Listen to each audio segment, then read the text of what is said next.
अस्सलाम वालेकुम dear students, my name is Saifur Rahman. बेटा आज हम फिज़िक्स में मोशन एंड फोर्स का जो है वो टॉपिक पढ़ेंगे, conservation of momentum and impulse.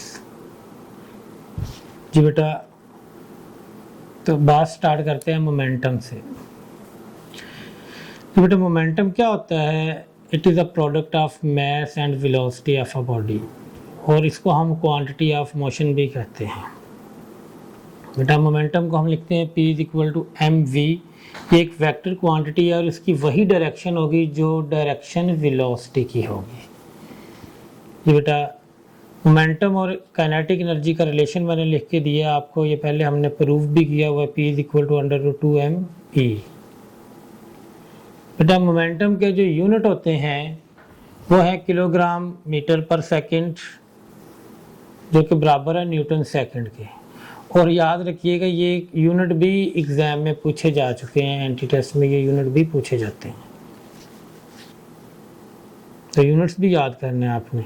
अब ये कुछ ग्राफ्स हैं, हमने अभी पढ़ा कि जो मोमेंटम है उसको आप P is equal to M V लिखते हैं।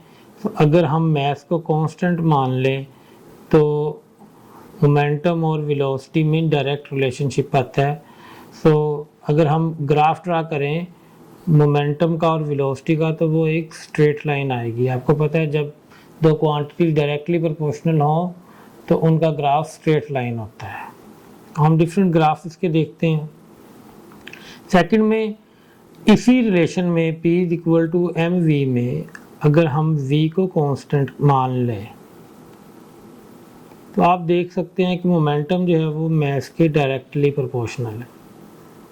ठीक है, सो इनके दरमियान भी जो ग्राफ है वो स्ट्रेट लाइन आएगा। अच्छा, आप यहाँ पे ये चीज़ नोट करें कि आपके पास जो मोमेंटम का मेन रिलेशन है P is equal to M V. याद रखिएगा मोमेंटम जो है ये क्वांटिटी ऑफ मोशन है, और क्वांटिटी ऑफ मोशन दो चीज़ों पे डिपेंड कर रही है, मास पे और वेलोसिटी पे। अगर हम वेलोसिटी इंक्रीज करेंगे तो मोमेंटम इंक्रीज होगा, और अगर हम मास को इंक्रीज करते हैं तब भी मोमेंटम क्या हो रहा है? इंक्रीज हो रहा है। सो अगर हम वेलोसिटी डबल करेंगे मास को कांस्टेंट रखते हुए, मोमेंटम डबल हो जाएगा। अगर हम वेलोसिटी को कांस्टेंट माने मास डबल कर दें, ठीक है, तो मोमेंटम फिर भी डबल हो जाएगा। अगर हम मास और वेलोसिटी दोनों को डबल करें तो मोमेंटम 4 टाइम इंक्रीज होगा। इस तरह के क्वेश्चंस भी एग्जाम में पूछे जाते हैं और आपसे भी पूछे जाएंगे।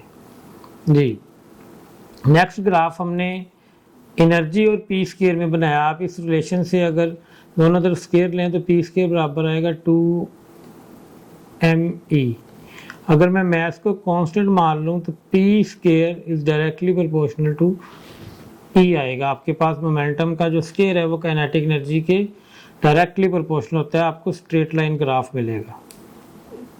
नेक्स्ट बेटा, हमारे पास जो रिलेशन है P is equal to M V, इसमें से अगर हम मोमेंटम को कांस्टेंट माने तो आप लिखेंगे constant is equal to M V, और यहाँ से m और v क्या हो जाएंगे? इन्वर्सली रिलेटेड हो जाएंगे। तो इसका ग्राफ आपको यूँ मिलेगा जैसे बॉयल्स लॉ का ग्राफ आप लोगों ने पढ़ा हुआ है। इन्वर्सली रिलेटेड क्वांटिटीज़ का ग्राफ आपको इस तरह का मिलता है, एक क्वांटिटी बढ़ी तो दूसरी डिक्रीज हो रही होती है। नेक्स्ट बेटा, ये हमारे पास ग्राफ है मोमेंटम और काइनेटिक एनर्जी में। ठीक है, आपके पास रिलेशन है P is equal to 2me। Mass को अगर हम कांस्टेंट माने तो आपके पास मोमेंटम का काइनेटिक एनर्जी के साथ ये रिलेशन बनता है, एक्सपोनेंशियल ग्राफ आपके पास आता है इस किस्म का। ठीक है बेटा, तो ये ग्राफ जो है ये आपने अंडरस्टैंड करने होते हैं, ये आपको पता होना चाहिए। बेटा अब हम स्टेटमेंट देखते हैं कंजर्वेशन ऑफ मोमेंटम की। तो आप लोग जानते हैं for an isolated system the total linear momentum remains constant. ये स्टेटमेंट है कंजर्वेशन ऑफ मोमेंटम की कि अगर कोई आइसोलेटेड सिस्टम हो तो उसका टोटल लीनियर मोमेंटम कांस्टेंट रहता है। आइसोलेटेड सिस्टम एक ऐसे सिस्टम को कहते हैं जिसके ऊपर एक्सटर्नल फोर्स जो है वो ज़ीरो ली जाए, यानी उस सिस्टम के ऊपर बाहर से कोई फोर्स नहीं लगेगी। ठीक है, फॉर एग्जांपल आपके पास एक कंटेनर के अंदर गैस मॉलिक्यूल्स हैं, तो गैस मॉलिक्यूल जो मूव करते हैं तो वो आपस में मोमेंटम एक्सचेंज करते हैं अपना, लेकिन अगर आप पूरे सिस्टम के मोमेंटम की बात करें तो वो हर जगह हर लम्हे आपको कांस्टेंट मिलेगा। ठीक है, क्योंकि हमने माना हुआ है कि हमारा जो सिस्टम है गैस का, उसके ऊपर कोई एक्सटर्नल एजेंसी अमल दखल नहीं कर रही, उसके ऊपर कोई एक्सटर्नल फोर्स अमल नहीं कर रही। तो कोई भी सिस्टम जिसका मोमेंटम आपने कांस्टेंट रखना, उसके लिए ज़रूरी है कि वो आइसोलेटेड हो, यानी उसके ऊपर कोई एक्सटर्नल फोर्स अमल ना करे। सेम सिंपल स्टेटमेंट है, आप लोगों ने पढ़ी हुई है जी। Initial momentum of the system is the final momentum of the system. वही बात है कि जब आइसोलेटेड सिस्टम आप लेंगे तो उसका मोमेंटम कांस्टेंट रहता है, जितना इनिशियल है उतना ही फाइनल है, तो इनिशियल वाले को ही हम फाइनल कह सकते हैं जी। Law of conservation of momentum को अप्लाई करने में बच्चे गलती करते हैं। 2-4 बच्चों ने मुझे मैसेज भी किया, सर कभी पॉजिटिव ले लेते हैं वेलोसिटी, कभी नेगेटिव ले लेते हैं, तो सर इसको अप्लाई कैसे करना है? तो इसको अप्लाई करना सीखते हैं हम। ठीक है, तो ये ज़रा देखिएगा, आपके पास आप देखें यहाँ पे मैस 1 और mass 2 same velocity same direction में जा रहे हैं। सेम वेलोसिटी नहीं है, u1 ज़्यादा होगी u2 से, ये सेम डायरेक्शन में जा रहे हैं, यानी अगर हम u1 को पॉजिटिव लें तो u2 को भी पॉजिटिव ही लेंगे। ठीक है, तो अब आपके पास इनिशियल मोमेंटम इसका क्या आएगा m1 u1, इसका क्या आएगा m2 u2। अगर आपने टोटल इनिशियल मोमेंटम लिखना है तो दोनों को ऐड करेंगे, तो यहाँ पे प्लस का साइन आएगा। कब? जब दोनों बॉडी सेम डायरेक्शन में मूव कर रही होंगी। ठीक है, फाइनल मोमेंटम भी आप देखें, अगर आपने लिखना है तो अब भी बॉडीज टकराने के बाद भी सेम डायरेक्शन में जा रही है, तो फाइनल मोमेंटम आपके पास आएगा m1 v1 plus m2 v2 जी। ये सेकंड सिचुएशन है, यहाँ पर आप देखें कि बॉडीज ऑपोजिट डायरेक्शन में मूव कर रही हैं, तो एक को पॉजिटिव लेंगे तो दूसरे को क्या लेंगे, नेगेटिव, ऑपोजिट डायरेक्शन है। तो इसका फाइनल मोमेंटम, इसका इनिशियल मोमेंटम लिखें m1 u1, अगर इसको पॉजिटिव लिया तो इसको क्या लेंगे, नेगेटिव, m2 u2, और टकराने के बाद दोनों अगर सेम डायरेक्शन में मूव कर रही हैं तो फाइनल मोमेंटम लिखेंगे m1 v1 plus m2 v2। सो इसको ऐसे अप्लाई करना है कि अगर दो बॉडीज जो आपस में कोलाइड कर रही हैं वो सेम डायरेक्शन में मूव कर रही हैं, तो जस्ट दोनों के मोमेंटम्स को ऐड करेंगे। ठीक है, दोनों का मोमेंटम पॉजिटिव होगा, प्लस का साइन आएगा बीच में, और अगर ऑपोजिट डायरेक्शन में बॉडीज मूव करती हैं तो एक की वेलोसिटी अगर आप पॉजिटिव लेंगे तो उसके ऑपोजिट डायरेक्शन में आप नेगेटिव लेंगे। ठीक है, और अगर वेलोसिटी नेगेटिव है तो मोमेंटम भी क्या होगा, नेगेटिव होगा। ठीक है, तो फिर दरमियान में माइनस का साइन आएगा। बस ये आपने ख्याल रखना है, तो इंशाल्लाह सारे क्वेश्चंस ठीक होंगे जी। जी बेटा, तो अब हम देखेंगे इम्पल्स को। इम्पल्स को हम कैसे डिफाइन करते हैं, ये डेफिनेशन आपके लिए लिखी हुई है। When a large force acts on a body for short interval of time, the momentum of the body changes, the product of such a force and time is called impulse. जब एक large force एक short interval of time के लिए किसी body पे act करती है तो उसके मोमेंटम को चेंज करती है, और इस फोर्स और टाइम के प्रोडक्ट को हम इम्पल्स कहते हैं। तो F into T is equal to M V F minus M V I से लिखते हैं इसे हम। इम्पल्स जो है वो बेसिकली चेंज इन मोमेंटम है। यहाँ पर जो समझने वाली और नोट करने वाली बात है वो ये है कि आपने रिएक्शन टाइम के बारे में अंडरस्टैंडिंग अपनी बेटर करनी है। तो याद रखिएगा कि जो हार्ड ऑब्जेक्ट्स हैं उनके साथ अगर कोलिजन हो तो रिएक्शन टाइम हार्ड ऑब्जेक्ट्स का कम होता है और सॉफ्ट ऑब्जेक्ट्स का ज़्यादा होता है। इसको हम एक एग्जांपल से भी समझेंगे। ठीक है, तो आप फर्ज करें कि ये आपके पास मार्बल का फ्लोर है और एक आदमी जो है वो 20 मीटर हाई टावर से जंप करता है जिसका मैस है 50 किलोग्राम, और ये मार्बल के साथ आके टकराता है। और हम फर्ज कर लेते हैं कि यहाँ पे जो रिएक्शन टाइम है मार्बल का वो 0.01 सेकेंड, ठीक है। और यही आदमी अगर जंप करे एक मैट्रेस के ऊपर, तो रिएक्शन टाइम सॉफ्ट ऑब्जेक्ट का क्या हो जाएगा ज़्यादा, लेट्स से कि रिएक्शन टाइम 2 सेकेंड, ठीक है।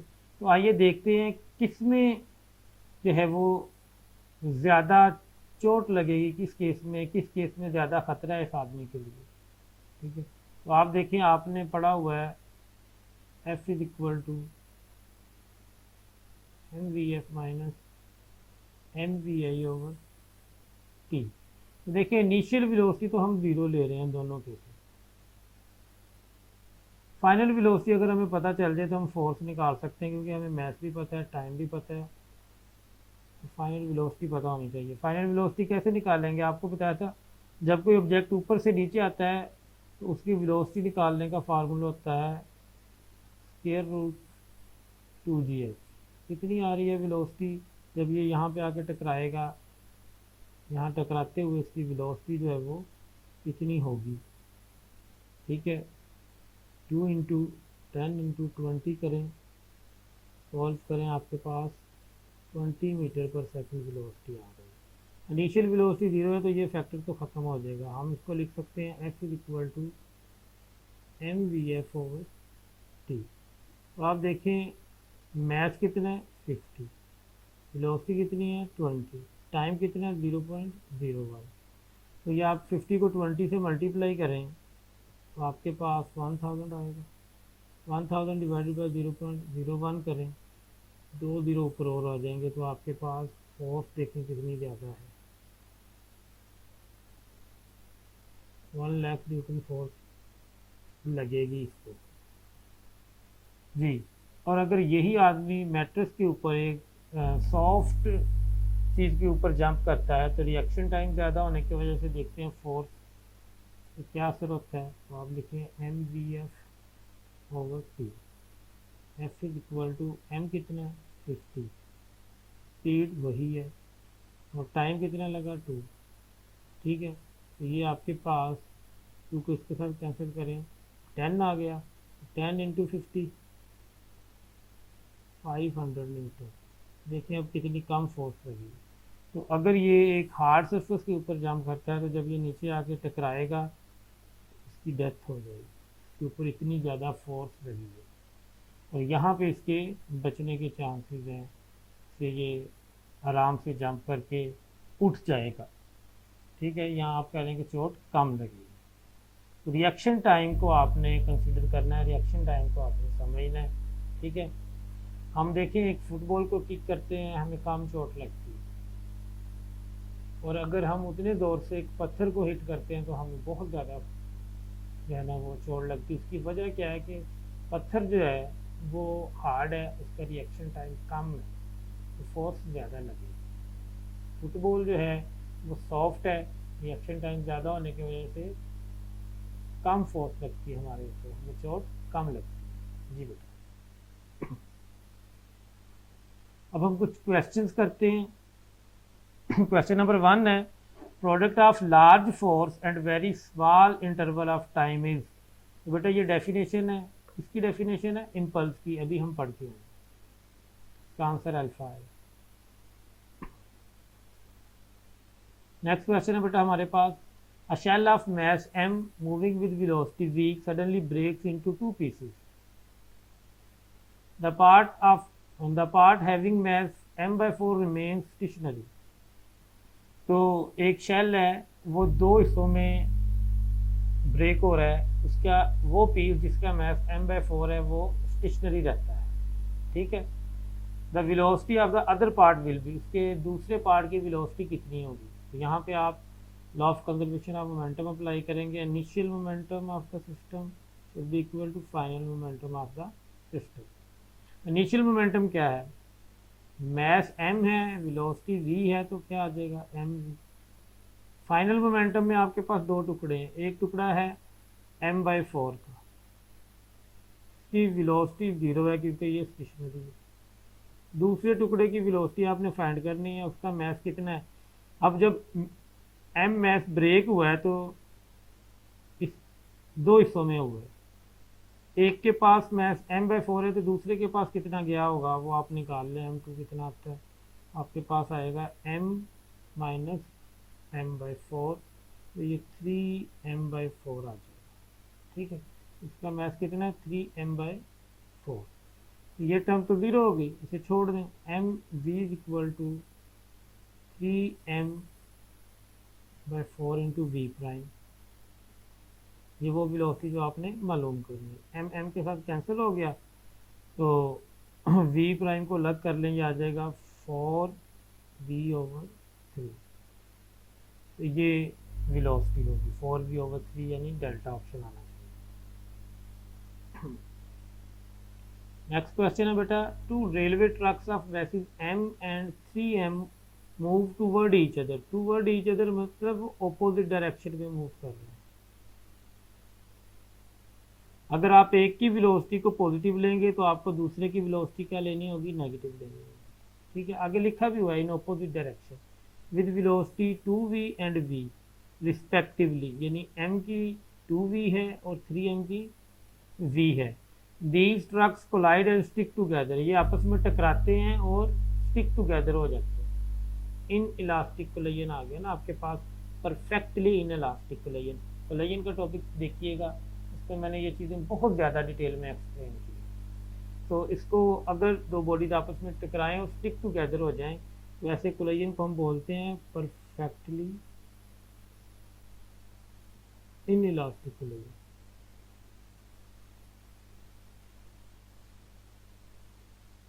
What is the speed of the trucks after the collision, बाद में उनकी कंबाइंड वेलोसिटी क्या होगी, स्टिक टुगेदर हो गए ना, तो उनकी कंबाइंड वेलोसिटी पूछी है। तो आपको बताया था जो मर्जी कोलिजन हो, law of conservation of momentum हमेशा वैलिड रहता है। तो आप law of conservation of momentum apply करें। Initial momentum should be equal to final momentum. Initial momentum क्या आ रहा है आपके पास, ठीक है, ये आपके पास लेट से एक जिसका मैस 3m है और वेलोसिटी v है, वो इस तरफ जा रहा है। और दूसरा जो मैंने ट्रक्स नहीं बनाए, मैंने आपको बॉल बना कर समझा रहा हूँ। तो दूसरा जिसका मैस m है वो 2v वेलोसिटी किस तरफ आ रहा है। तो अगर हम इसकी वेलोसिटी पॉजिटिव लें तो इसकी क्या लेनी पड़ेगी, नेगेटिव। जी, इनका इनिशियल मोमेंटम क्या है टकराने से पहले, 3m into V plus m into minus 2v। ये बस आपने ख्याल रखना, ये गलती नहीं करनी, ऑपोजिट डायरेक्शन में आ रहे थे। तो एक की वेलोसिटी पॉजिटिव लेंगे तो दूसरे की क्या लेंगे, नेगेटिव लेंगे। टकराने के बाद दोनों आपस में स्टिक टूगेदर हो गए हैं तो मैसेज कंबाइन हो जाएंगे, m प्लस 3m और उनकी कंबाइन वेलोसिटी है v प्राइम। इसको सोल्व करें, 3mv प्लस माइनस क्या हो जाएगा, minus 2mv is equal to m plus 3m 4m हो गया, 4mv प्राइम। ये आपके पास 3mv में से 2mv को आप सब्ट्रैक्ट करें तो क्या आता है, mv is equal to 4mv prime. m से कैंसिल हो गया तो v प्राइम क्या आ गया, v/4। ये उनकी वेलोसिटी आनी चाहिए v/4। देखते हैं जी, यही आंसर है। नेक्स्ट क्वेश्चन लेंगे, a car in motion hits and gets embedded in tree trunk, what is conserved. एक कार जो है वो एक दरख्त के साथ आके टकराई, ठीक है, और बताएं इस सारे प्रोसेस में कौन सी चीज कंजर्व रहेगी, momentum and kinetic energy, kinetic energy, इधर kinetic energy nor momentum, momentum only. तो बेटा आपको पता है जब इन इलास्टिक कोलिजन होती है, रियल कोलिजन जितनी भी होती हैं, ये मैंने एक्सप्लेन किया हुआ आपको, वो सारी इन इलास्टिक होती हैं। और इन इलास्टिक कोलिजन में काइनेटिक एनर्जी कंजर्व नहीं रहती, ठीक है। कौन सी चीज़ कंजर्व रहती है हर कोलिजन में, मोमेंटम। तो मोमेंटम इसका क्या रहेगा, कंजर्व रहेगा।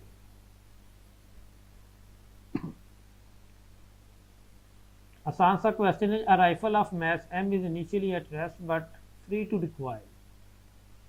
It fires a bullet of mass m with velocity v. After firing the velocity of rifle is. तो ये आपने law of conservation of momentum का क्वेश्चन पढ़ा हुआ है। ये आपके पास एफएससी से पहले भी आपने पढ़ा, 9th में भी है, 9th क्लास में भी। तो initial momentum of the system equal करें final momentum of the system. Initial momentum क्या है? ज़ीरो, क्योंकि बुलेट भी रेस्ट पे है और आपके पास जो राइफल है वो भी रेस्ट पे है। फाइनल मोमेंटम क्या आएगा? M V plus M V, mass of bullet into velocity of bullet, ठीक है, mass of gun into velocity of gun. लेकिन यहाँ पर एक चीज़ आप देखें कि दोनों ऑपोजिट डायरेक्शन में मूव करेंगे, ठीक है ना। खुद ब खुद आपके पास जो आंसर में माइनस आना चाहिए, आपने नहीं लगाया, आप देखेंगे क्या आ जाएगा। आप इसको सेपरेट करें, ये एम वी है, इसको दूसरी तरफ ले जाइए, हो जाएगा minus M V equal to M into V. तो आपसे वेलोसिटी पूछी गई है, एम को इधर ले जाएं तो वेलोसिटी क्या आ जाएगी? Minus M V over M. Negative sign बताता है कि गन को झटका बुलेट की वेलोसिटी की अपोजिट डायरेक्शन में लगता है। बुलेट आगे जाएगी तो गन पीछे की तरफ झटका आएगा, ठीक है। तो ये आपके पास चार्ली ऑप्शन आ गया। और ये भी याद रखिएगा, मैथ जितना ज़्यादा होगा वेलोसिटी ऑफ गन उतनी कम आएगी, यानी उतना कम झटका लगेगा। इसीलिए जो गन्स हैं उनको भारी बनाया जाता है ताकि जब आप फायर करें तो वो कम झटका लें। जी बेटा, हमारे पास क्वेश्चन नंबर 6 है। Two objects of different message falling freely from the same Heights above the earth surface will experience the same. दो ऑब्जेक्ट्स हैं, दोनों के मैसेज डिफरेंट हैं, वो फ्री फॉल मोशन में हैं। तो बताएं जब वो नीचे आ रहे होंगे तो इनमें से कौन सी चीज़ उनके लिए सेम हो? Change in momentum per unit time, change in velocity per unit time, decrease in gravitational potential energy per unit time, increase in kinetic energy per unit time. तो बेटा फ्री फॉल में कौन सी चीज़ सेम होती है? Free fall में आपको पता है कि जो एक्सेलरेशन है वो ग्रेविटेशनल एक्सेलरेशन के बराबर होता है। और ग्रेविटेशनल एक्सेलरेशन क्या होता है? Change in velocity per unit time. क्या होता है? Change in velocity per unit time. So beta option आएगी हमारे पास। नेक्स्ट है बेटा question number 7। Which statement of the principle of conservation of momentum, which is the statement of the principle of conservation of momentum? कौन सी statement जो है वो conservation of momentum की statement है? और इसको देख लेते हैं। Momentum is the product of mass and velocity. ये तो मोमेंटम की डेफिनेशन हो गई, कंजर्वेशन ऑफ मोमेंटम की तो ना हुई, तो ये ऑप्शन नहीं हो सकती। Momentum is conserved only in elastic collision. ये तो बेटा इलास्टिक कोलिजन के बारे में वो आपको बता रहा है कि, और वैसे भी ये गलत है कि मोमेंटम तो तमाम कोलिजन्स में कंजर्व रहता है, ये तो बिल्कुल नहीं हो सकता। Momentum is conserved by all bodies in a collision. Momentum is conserved by all bodies in a collision. Momentum हर कोलिजन में कंजर्व रहता है। ये बात तो ठीक है, लेकिन ये कंजर्वेशन ऑफ मोमेंटम की स्टेटमेंट तो नहीं है, इसलिए ये ऑप्शन भी नहीं लेंगे। हमारे पास आंसर है momentum is conserved providing no external force acts. आपको बताया था ना, आइसोलेटेड सिस्टम का मोमेंटम कंजर्व रहता है। तो अगर आप उसके किसी सिस्टम पे कोई एक्सटर्नल फोर्स नहीं लगाएंगे तो मोमेंटम क्या रहेगा? कंजर्व रहेगा। ये स्टेटमेंट है, डेल्टा ऑप्शन राइट होना चाहिए। जी क्वेश्चन नंबर 8 लेंगे हम। Which law is applicable in the motion of rocket in space?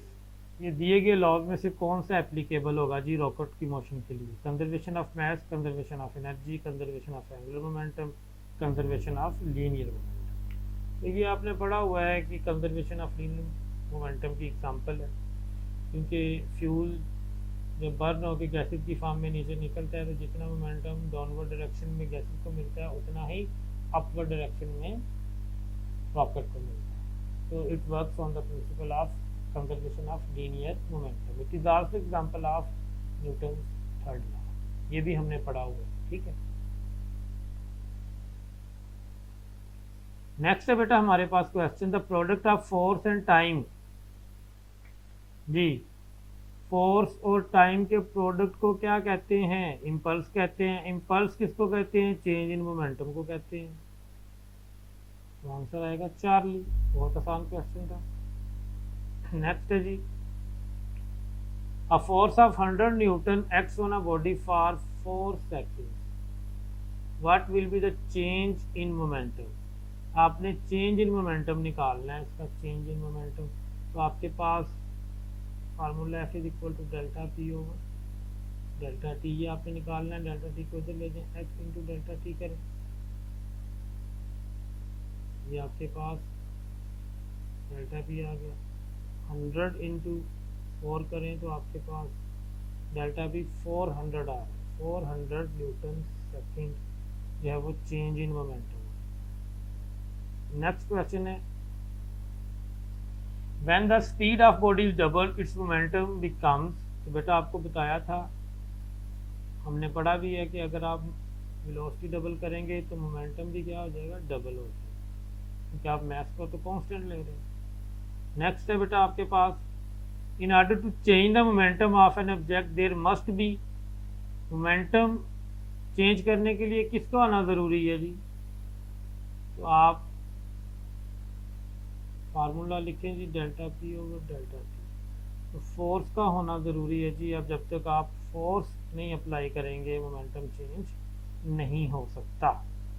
तो rate of change of momentum is equal to applied force होता है। अल्फा आंसर आएगा। बहुत आसान क्वेश्चन है जी।